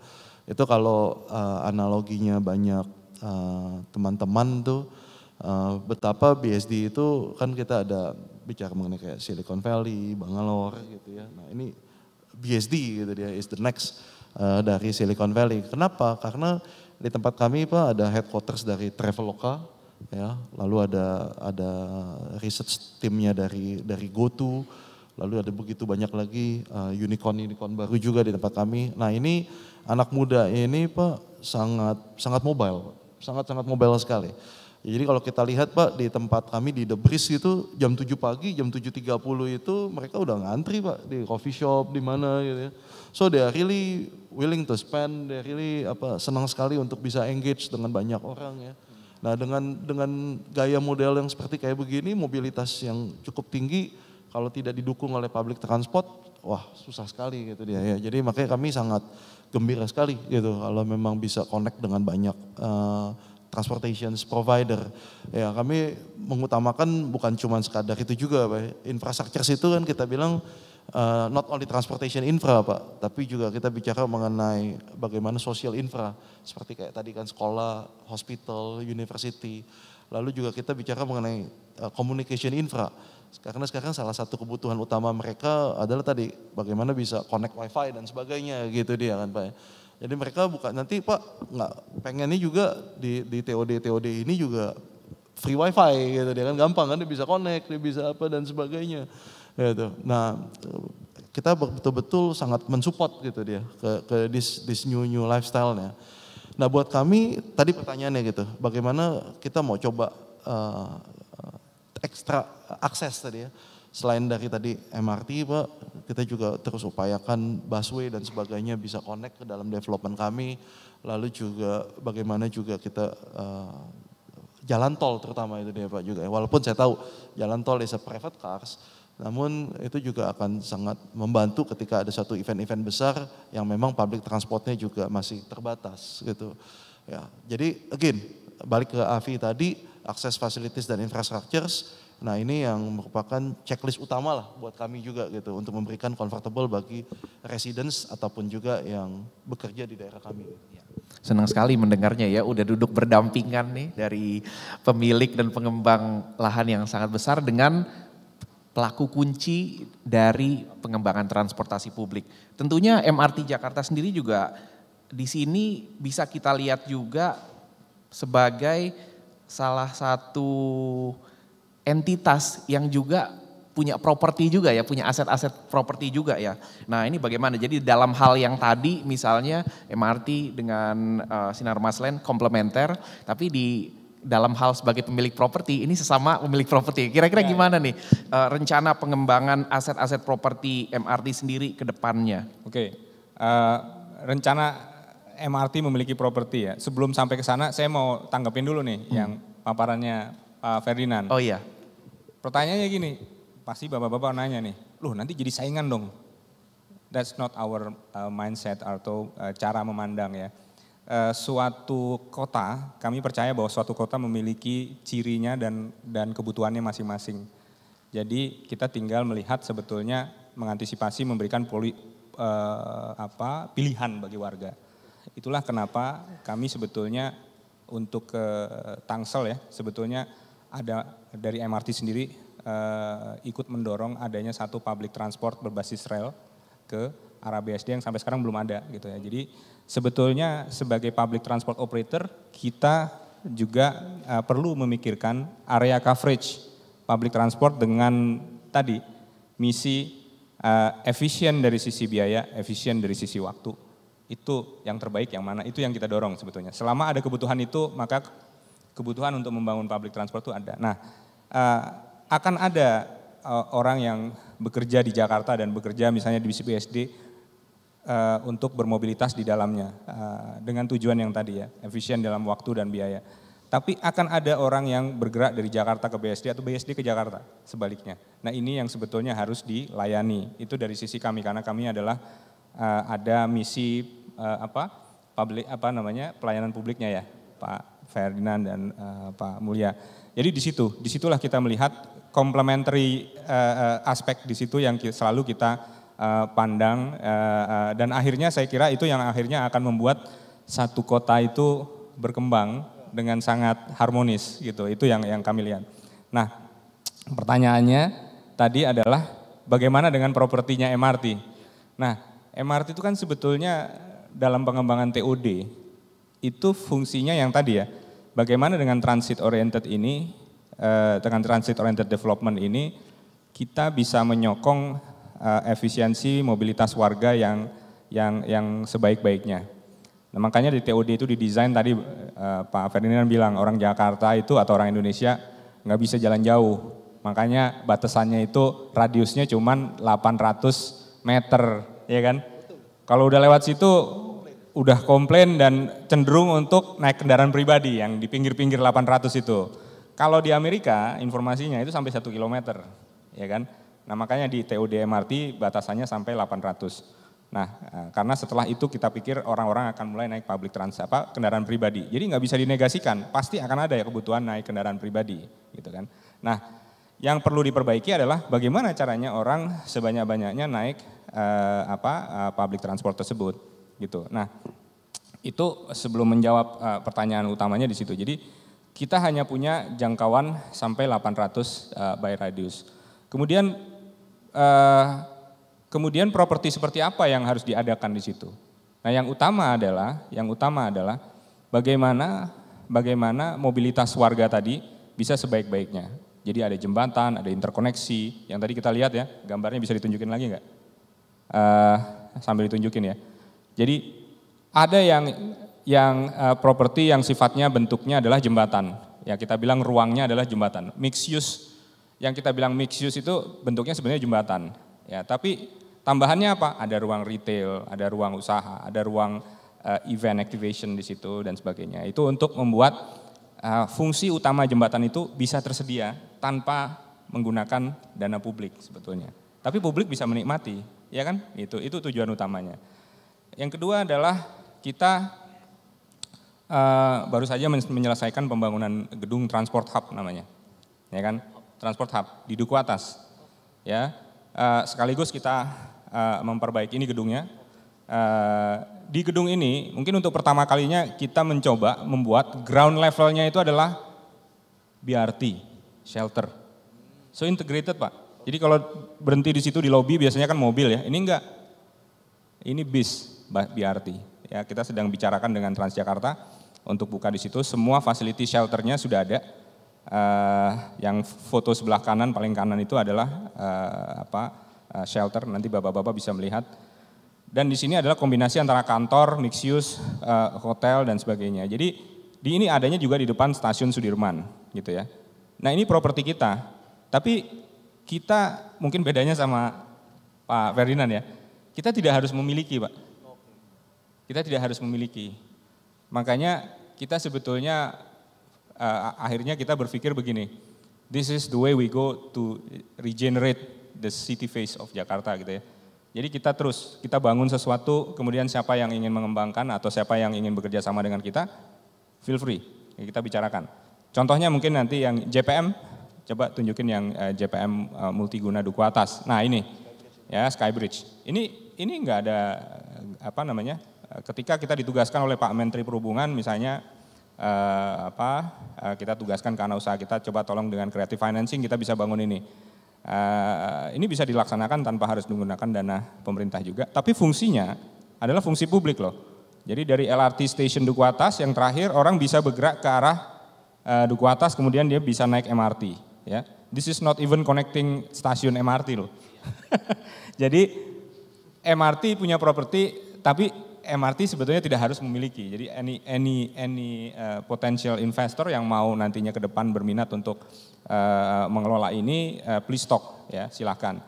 Itu. Dan tidak selamanya kami membangun interkoneksi itu antara stasiun MRT dengan yang lain gitu. Tapi antara stasiun kereta api pun ini kan LRT di bawah kereta api ya Pak. Dan stasiun Sudirman itu stasiun kereta api juga. Jadi kita bangun dan kita kolaborasi juga dengan kereta api melalui anak usaha MITJ namanya membangun ini. Nah, ini membantu peningkatan traffic ya. Orang yang bekerja, orang yang tinggalnya di Cibubur dan di Bekasi sekarang bisa dengan mudah, Pak.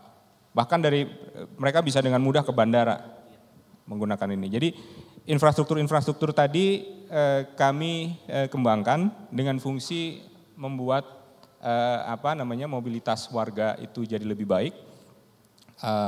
Apakah properti itu kemudian bersaingan? Pada dasarnya tidak didesain seperti itu. Jadi didesain untuk betul-betul berkolaborasi. Jadi kita perlu dukungan nih dari Pak Ferdinand, ya. Kenapa enggak ya melulu jangan pembangunan properti Pak, nanti properti maksudnya mixed use atau apartemen atau apa, tapi we can develop some kind of a bridge like this. Ini trafficnya 15.000 Pak sehari sekarang ini ya gitu. Oke, mungkin itu yang bisa saya jawab. Keren Pak Farhad, saya udah ngelewatin nih dari Bekasi kemudian turun di Duku Atas, nyebrangin bridge yang dibangun sama Pak Farhad sama tim, lalu kemudian lanjut ke MRT, betul, balik ke Jakarta Selatan. Pak Mulya, saya mau cerita satu lagi sedikit aja. Dan ini yang saya harus share ke cerita ya, hidden story Pak behind this. Di situ ada Waduk Setiabudi Pak. Waduk Setiabudi itu fungsinya adalah untuk pembuangan limbah dan sebagainya ya. Bukan limbah limbah rumah tangga lah. Ya. Jadi mungkin dari sisi bau dan segala macam nggak baik ya. Terus sungai juga ada di situ.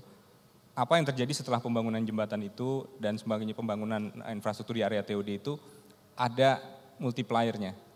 Jadi waduk itu pun jadi mulai dibersihkan, jadi mulai rapi, jadi mulai indah. Kemudian apa? Berpikir, oh this is new destination untuk wisata di Jakarta dan sebagainya. Hal-hal yang seperti ini yang sebetulnya menarik, hal-hal yang menarik yang kita temukan dalam pembangunan infrastruktur di TOD. Itu aja Pak Mulya, makasih, sorry. Bagus sekali multiplier efeknya.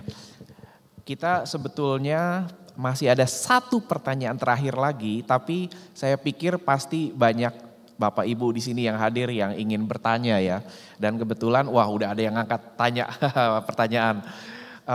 Bapak yang di tengah tadi ya, itu pertama, lalu kemudian ibu yang berbaju warna merah di depan, satu lagi ibu yang berbaju warna hitam kuning di depan. Kita ambil nanti ibu yang di samping berikutnya ya, next. Silakan Bapak perkenalkan diri dulu namanya dan langsung pertanyaannya dan diarahkan ke siapa. Selamat pagi Pak, nama saya Vinod. Saya ada pertanyaan buat Pak Ferdinand. Namanya siapa Pak? Vinod Pak. Pak Vinod, ya baik. Yes, Pak Ferdinand mungkin just a background, I'm a banker by profession. Dan juga I started my career as auditor sama kayak Bapak. Dan kita juga berteman di LinkedIn Pak. Oh, social media LinkedIn, mantap. Oke, Pak, tadi saya sangat interest dengan view dari BSD ya Pak ya. Bahwasanya you're very optimistic with the future market. And also dengan jumlah masyarakat Indonesia yang sudah ada dan yang akan lahir. Jadi Bapak bilang BSD itu like 10% dari size-nya di Singapura ya Pak. Do you think right now, saya ada beberapa pertanyaan Pak. The first question, do you think right now, is it the buyer market or seller market? Right? Karena saya juga as a banker, saya juga sebagai investor Pak. If you see like 10-15 years back, menurut saya itu sellernya market. Ya, dimana every developer, saya juga ada experience di Gading Serpong, I bought it one property. Waktu itu untuk beli satu properti itu ngantri Pak. Ada NUP dan dipilih 3 nomor dan harganya very cheap, like 15 juta, 15 years back. Dan waktu saya beli, saya earn capital gain itu within 10 years bisa 300-400%. Oke. Saat ini Pak, saat ini, ya kita kan investor ya Pak ya, 10-15 years back. Saat ini, saya dan teman-teman saya berpikir, is it the right time to buy property? Do you think it's a buyer market? Karena untuk secondary ya Pak, you keep developing new property, new project.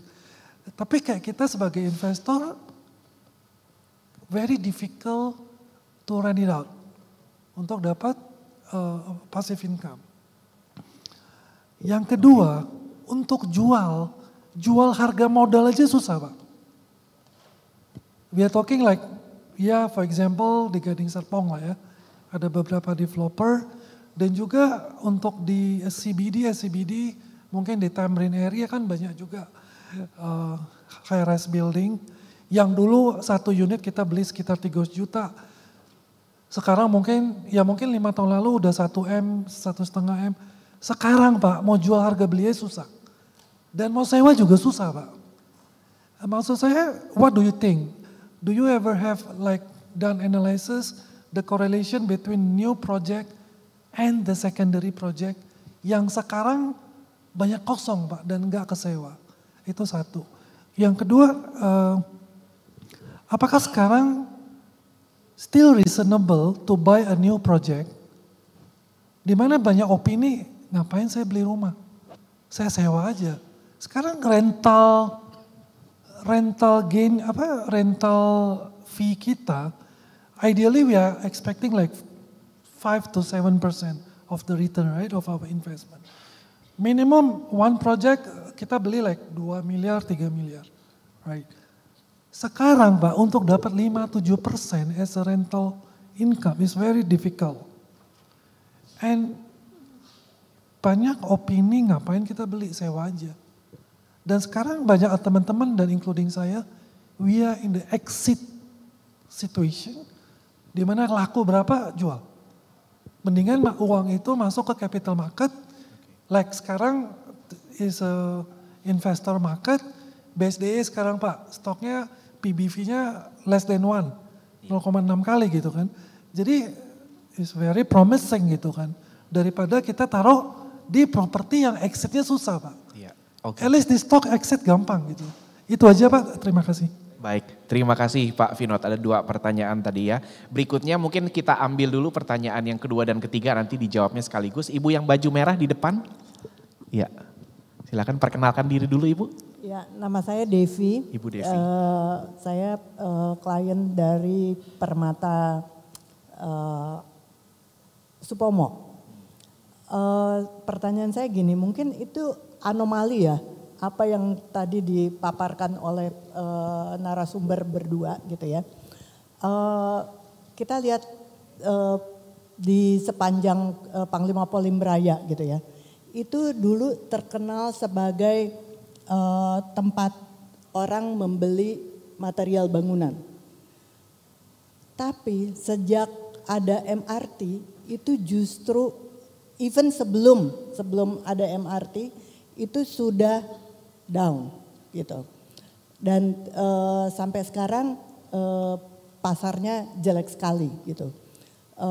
Bukannya malah naik, malah makin turun gitu. Dan pasar properti itu bukan hanya di Panglima Polim loh. Soalnya tenan saya itu punya beberapa properti di lokasi yang berdekatan. Dan dahulu itu kalau orang Chinese bilang itu kepala naga. Sama dengan Kelapa Gading, Boulevard gitu ya. Tapi sejak ada MRT itu justru jelek banget gitu. Dan sangat susah gitu untuk memasarkan. Kedua, tenan saya juga punya, nggak cuman di Panglima Polim, tapi di tempat-tempat lain seperti di Pinangsia atau di Mangga Dua atau di Kenari Mas. Yang itu sebetulnya pusat untuk material gitu. Apakah itu kunci, apakah itu bahan bangunan gitu ya. Mereka punya 5 toko di Kenari Mas, sekarang tinggal 2 gitu. Jadi it happens not only in Jakarta Selatan yang ada MRT-nya, tapi it happens anywhere in Jakarta gitu. Jadi saya mau minta pendapat dari 2 narasumber plus Pak Moderator, ini anomalinya itu akan dibaca seperti apa dan gimana in the future gitu. Makasih. Baik, terima kasih Ibu Devi. Ini pengalaman dan kasus-kasus real yang menarik untuk diangkat ya. Terakhir Ibu yang berwarna hitam bajunya. Selamat siang, terima kasih. Tadi cukup menarik paparan dari kedua narasumber. Pertanyaan saya simpel Namanya aja. Ibu boleh? Oh Laksmi, nama saya Laksmi. Pertanyaan saya singkat, Pak, mengenai rencana MRT yang tadi kalau nggak salah saya dengar ada 5 jalur lagi yang akan dibangun. Benar ya Pak? Kalau boleh tahu kira-kira itu jalur mana saja gitu ya. Terus kira-kira rencananya itu rencana jangka panjang dalam kurun waktu berapa? Berapa tahun? Begitu saja Pak, terima kasih. Oke, baik. Terima kasih Ibu Laksmi, Ibu Devi, dan tadi pertama Pak Vinod. Silakan mungkin sudah dicatat ya, Kak. Silakan langsung Pak Ferdinand. Mungkin tadi tolong tambahin aja Pak. Boleh, kalau ada yang kurang nanti saya ingatkan yang belum terjawab. Thank you nih Pak Vinod sudah hadir dan juga sebagai salah satu investor di daerah Tangerang Selatan ya. Tadi pertanyaan pertamanya adalah apakah ini seller market ataukah ini adalah buyer market. Jadi mungkin saya sekaligus jawab juga untuk ke teman-teman, ke Bapak Ibu juga sekalian. Ketika tadi saya bilang pertama kali betapa dulu tadinya postcode does matter lalu ke street does matter. Ya, jadi Anda melihat sekarang betapa kita bicara mengenai properti itu nggak all things equal. Dari tadi saya tekankan tuh, not all things equal. Jadi kalau Anda tanya apakah ini seller atau buyer, tergantung very specific di cluster yang mana. Ada beberapa lokasi, you are right, gitu dia. Kondisinya adalah buyer's market. Tapi ada beberapa lagi lokasi sangat laku sekali, gitu dia. Ya, jadi kondisinya itu adalah seller's market. Lalu tadi Anda mencoba istilahnya menanyakan gitu kan, apakah is it the right time to buy property gitu dia. It's so difficult untuk bisa mendapatkan passive income. Untuk buat bisa mendapatkan 5-7% gitu dia. Jadi kalau misalnya Anda tanya ke pengalaman pribadi saya, as of now saat ini saya masih ada yang cukup bagus. Ada nggak juga yang jelek? Ada juga Pak, secara pengalaman pribadi di sini dia. So what I learned tadi dia bagaimana pengembangan tadi itu dia ke depan ya, ataupun lokasi tadi di sekitarnya, amenities, facilitiesnya tadi dia, itu yang sangat pengaruh luar biasa sekali. Ya, ketika itu fasilitasnya itu dia bagus gitu dia, wah sewa ini juga masih sangat mudah sekali. Gitu dia. Ya kita bicara mengenai di sini bukan cuma akses tadi kan, tapi gampang nggak dia untuk makan, safe nggak dia di lingkungannya, ya connectivity-nya bagus nggak gitu dia, in terms of internet dan sebagainya. Ya sehingga kalau saya mau coba trace back lagi, ya, saya bicara mengenai philosophical lagi nih, termasuk tadi pertanyaan Pak Vinod yang kedua gitu dia. Apakah gue lebih baik beli sahamnya atau beli propertinya gitu dia kan, dengan PBV yang cukup murah gitu, dengan saham is liquid ya, bisa in and out easily. Mungkin balik lagi ke Bapak Ibu semua kalau saya bisa ceritakan generalnya, at the end of the day the most important thing nih sebelum kita menentukan investasi tertentu ya, yaitu apa sih investment objektif kita. Ini dulu yang paling penting nih, what is your investment objective? Kalau investment objektifnya adalah untuk bisa mendapatkan return cepat dan sebagainya, ya you know dong, instrumen yang seperti apa. Sama kayak seperti properti kan, kalau mau dapat mau gampang disewa-sewakan, ya udah pasti dong Anda cari apartemen ataupun rumah yang sangat dekat sekali dengan satu pusat center of the activity. Ya, itu Anda bisa mendapatkan suatu rental income. Tapi you cannot win everything. Kalau Anda bisa mendapatkan rental income, nanti propertinya itu banyak dan sebagainya, mungkin capital gain-nya akan terbatas. Ada, tapi nggak akan terbatas. Tapi ketika investment objektif Bapak Ibu lebih jangka panjang, Anda bisa membeli satu properti yang berbeda lagi. Apalagi kalau Bapak Ibu bilang, misalnya Bapak Ibu baru menikah, lalu investment objektifnya ini adalah untuk bayarin anak misalnya untuk I don't know, mungkin SMA atau kuliah kali dengan biaya yang cukup tinggi. Ya. Nah kalau investment objektifnya demikian, ya beli tanah kosong aja, gitu, roll-in aja gitu. You don't really need recurring income, gitu dia kan. Tapi Anda butuh suatu significant capital gain at some point in time yang akan bisa mengenerate something. Jadi yang menjadi masalah terbesar di dalam kita, termasuk yang saya alamin juga Pak Mulya ya, yaitu terjadi mismatch antara investment objektif dengan instrumen yang kita pilih, gitu dia. Nah ini yang nggak sesuai. Jadi saya yakin ya dengan adanya begitu banyak bank permata, private wealth ataupun juga bankers di sini akan sangat banyak membantu. Bagaimana kita untuk bisa match ini dia tadi, ya. And definitely kan, nggak mungkin bisa Anda bisa mendapatkan suatu recurring income yang sangat tinggi sekali dan capital gain yang juga amat sangat luar biasa sekaligus gitu dia. Ya. Dan makanya kenapa ketika tadi ditanya itu kan ada beli 700 juta, lalu market sempat naik banyak gitu. Lalu again ya, because of COVID dan sebagainya juga mengalami satu penurunan.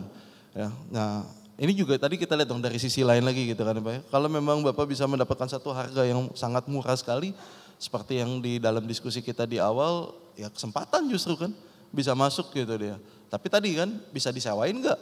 Ya kalau memang ternyata itu memang susah, ya memang berat sekali gitu dia kan. Ya sekarang tinggal pertanyaannya adalah akan ada future development nggak di sana? Ya kalau memang future developmentnya tadi akan terbatas, ya otomatis kan. Nah ini kalau saya boleh nyambung sedikit ke pertanyaannya Ibu Desi ya, mohon ini kali ya, nanti feel free aja kalau memang saya masih belum banyak menjawab Pak Vinod ya. Ada anomali tadi dia kan, untuk ada yang akses kemudian tapi harga propertinya malah drop ataupun juga malah mengalami penurunan gitu dia.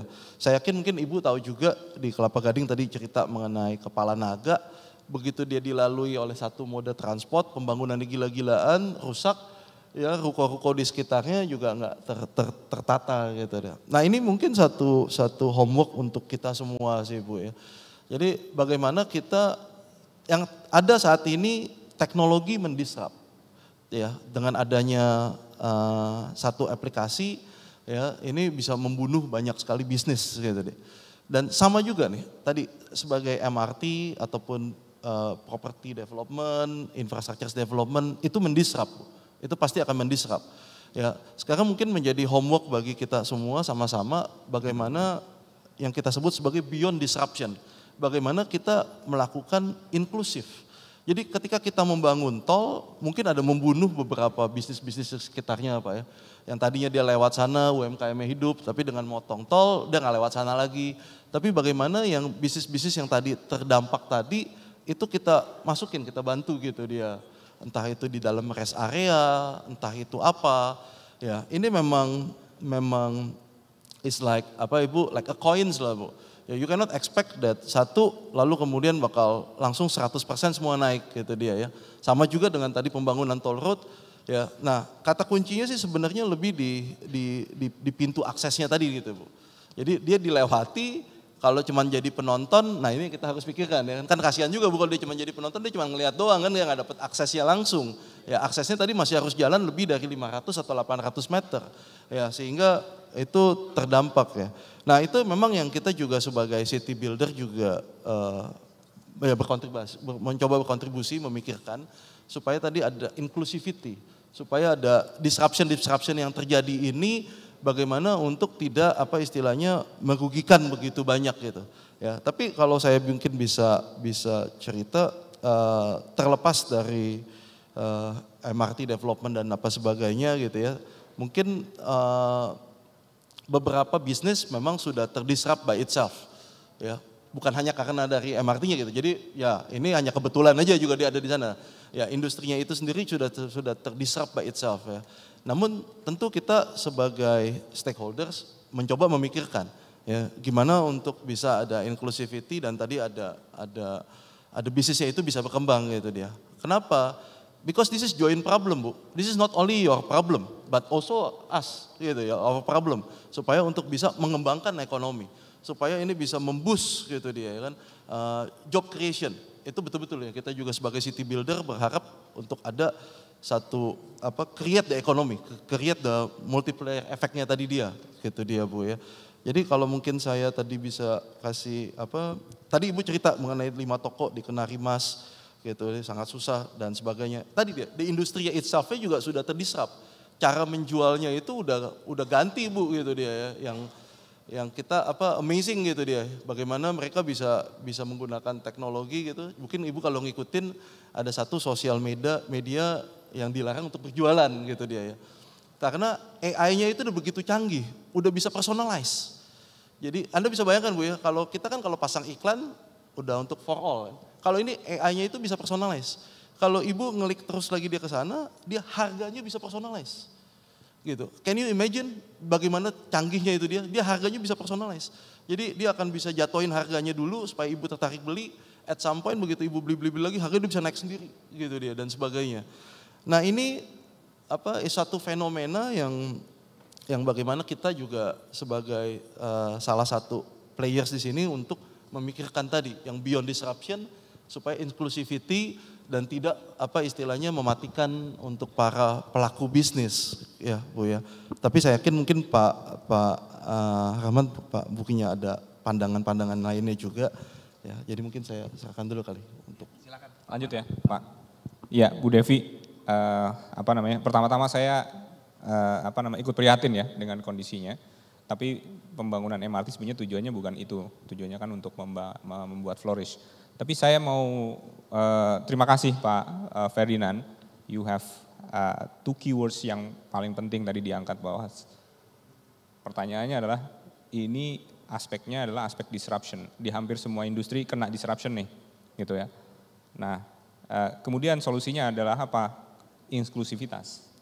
Ya, dua ini yang tolong dipahami. Nah, pertanyaannya adalah tadi kan disebutkan bahwa apakah MRT sebagai disrupting factor-nya sudah pasti dari dulunya nggak ada jadi ada di area itu mungkin punya dampak. Pertanyaannya adalah apakah itu satu-satunya disrupting factor?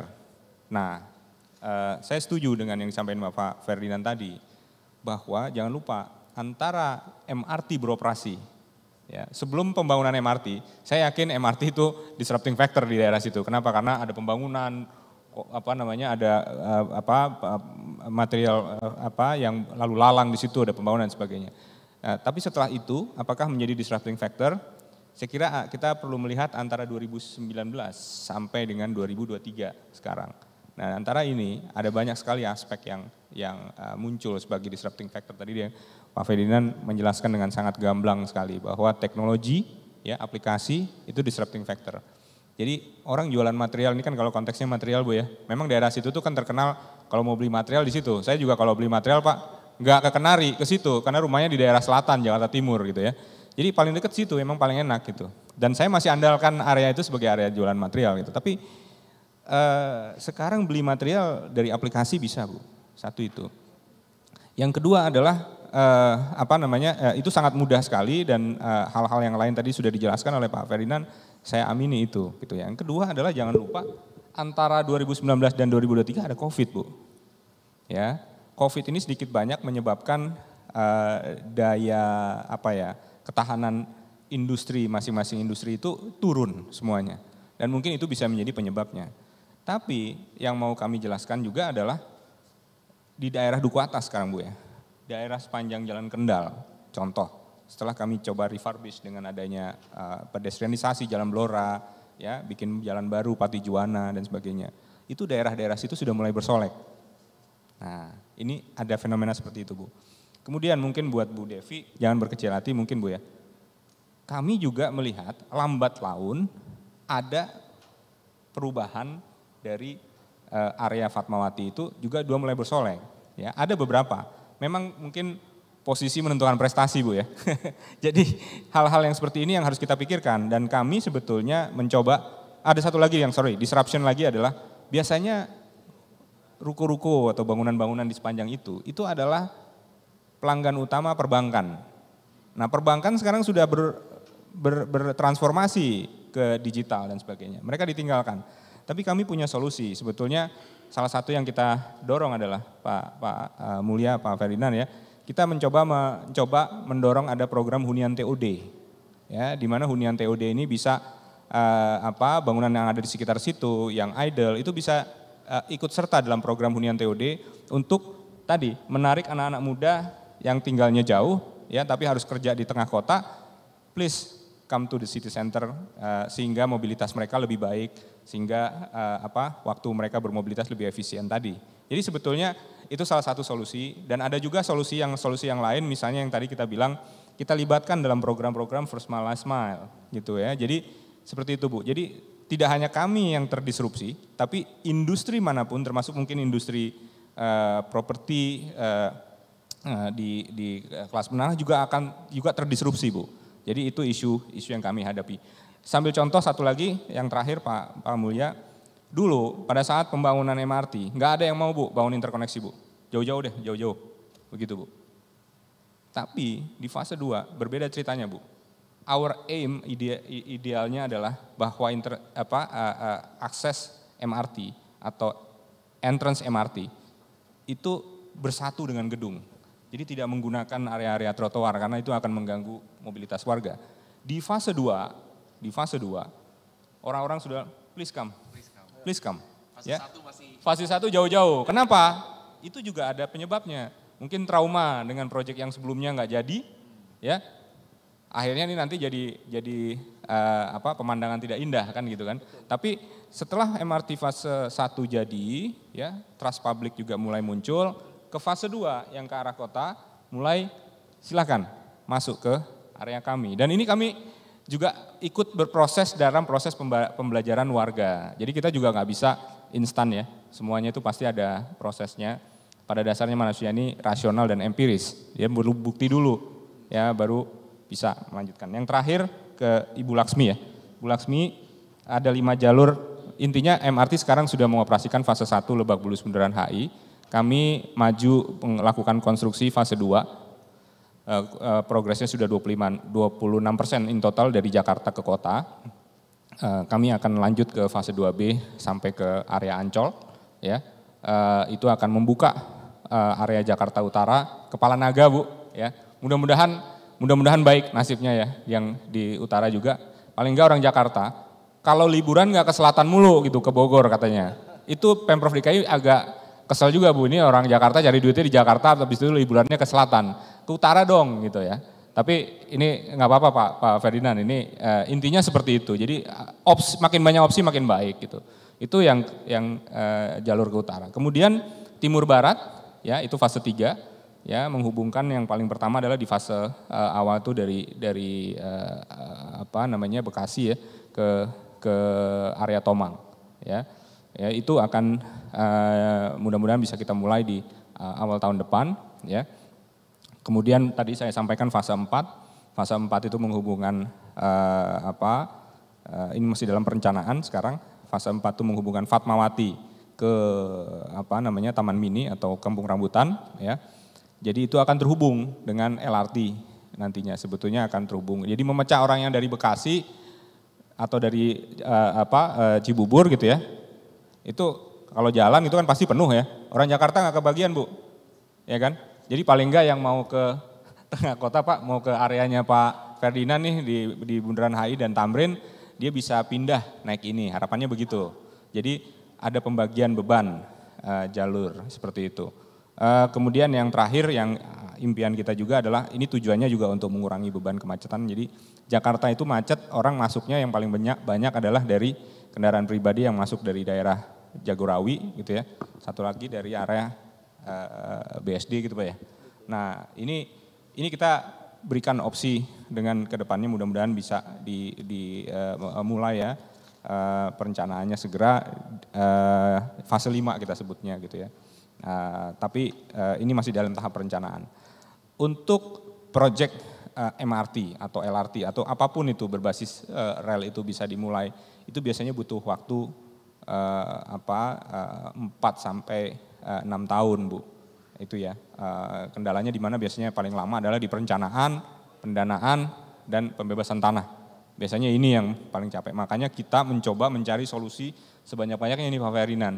Pembiayaan kita cari opsinya sebanyak-banyaknya, pembebasan tanah kita upayakan permudah ya, dengan berbagai kerjasama dengan pemilik lahan seperti Jasa Marga dan sebagainya. Kemudian yang terakhir adalah perencanaan. Perencanaan ada biasanya ada di Kementerian Perhubungan. Terima kasih. Baik, terima kasih. Bapak Ibu, kita berikan aplaus dulu kepada para narasumber kita dan juga para penanya. Masih tinggi antusiasmenya untuk bertanya. Di sana saya masih lihat beberapa tangan diangkat. Sayangnya waktu kita sudah habis. Tapi mungkin kalau seandainya Pak Farhad atau Pak Ferdinand nanti sesudah ini masih ada waktu 5 menit, mungkin gak apa-apa kali disamperin sedikit ya untuk diajak ngobrol ya. Dan sebetulnya ada surprise bagi yang bertanya tadi, ternyata ada apresiasi kepada yang bertanya. Mohon maaf bagi yang belum mendapat kesempatan untuk bertanya, nanti silakan klaim rewardnya di area FOH di sebelah sana dekat meja sebelah sana. Bagi yang bertanya tadi ada Ibu Devi, Ibu Laksmi, dan Pak Vino tadi ya.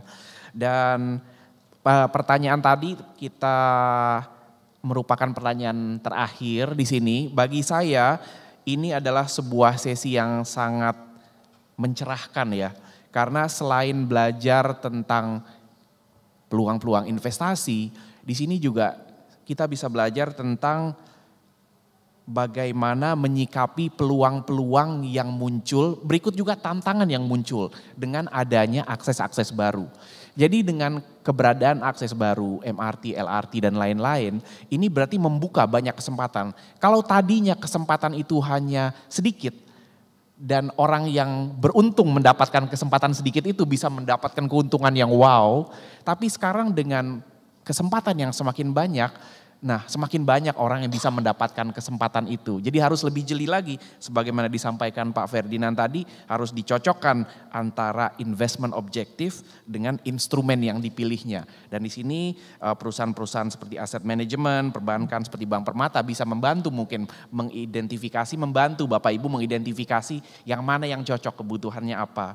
Dan tadi saya juga melihat kata kunci disrupsi, bahwa ketika ada akses baru di titik A, dan ini tentunya membawa sebuah peluang tapi juga tantangan baru. Terjadi disrupsi dan pada akhirnya usaha-usaha yang bisa survive dan thrive adalah yang bisa memanfaatkan momentum tersebut.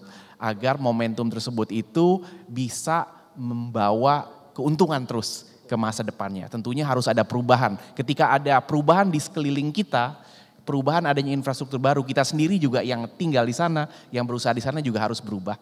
Melihat peluang-peluangnya, menyesuaikan diri, menyesuaikan usaha dan lain-lain.